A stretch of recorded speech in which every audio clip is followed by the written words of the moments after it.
Hey guys, welcome to Mike It Yourself. Here's a little short video.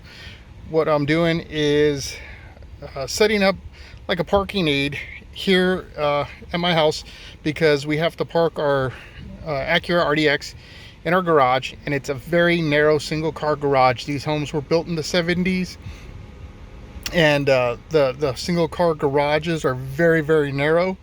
So it's tough, right? You end up scraping or scuffing your mirrors, and I want to try to minimize that possibility. So the way I'm going to do that, because we don't have power mirrors here, is I'm going to set up some racing stripes in the garage to line up with the parking camera,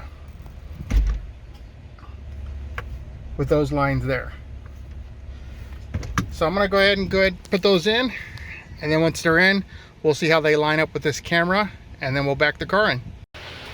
Alright, so I've kind of got those race stripes. I ran out of red tape, so I have to buy some more red tape.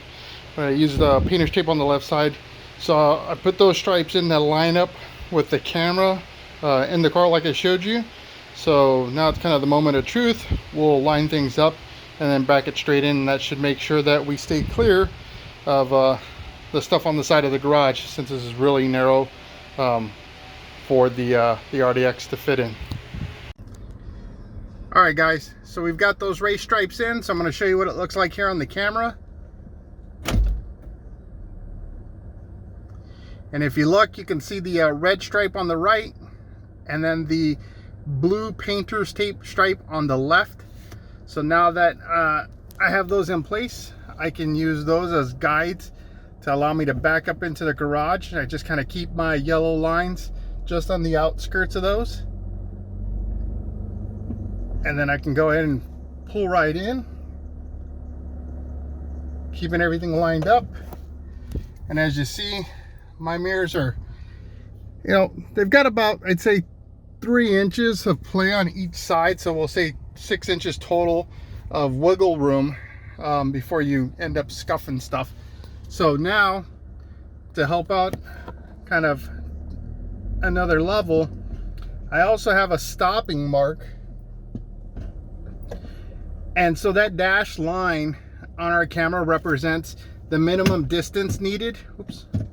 The minimum distance needed for the tailgate to be able to open up. I use that as a mark to allow for the front of my car to actually fit within the garage. To add another layer of parking aid, we also have a parking stop, and I'll show that to you here as we take the long shot. So here's what it looks like from the outside. Again, nice and snug. Definitely a single car garage.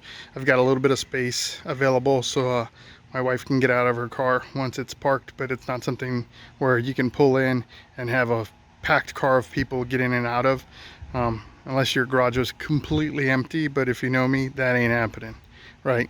So I made mention about that additional parking stop, and if you look down there, that's a little something I picked up on Amazon.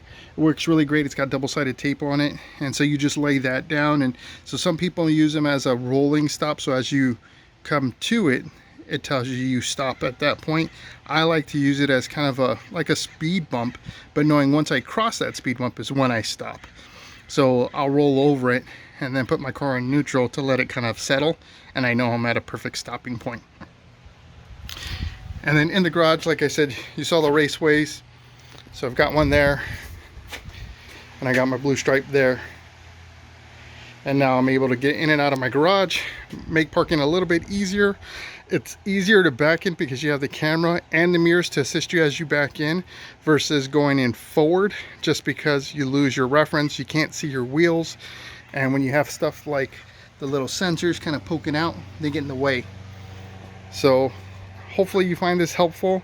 Maybe you're in the same situation where you've got a small garage and you need some help getting cars in and out. If you do, there's a simple way to do it. If you enjoyed this video, hit that thumbs up. If you like my content, please consider subscribing. I produce every Sunday at 9 a.m. Pacific Standard Time. If you don't want to miss out on that next video, hit that notification bell and you'll get alerted the next time I post. And until then, I'll see you in the wind.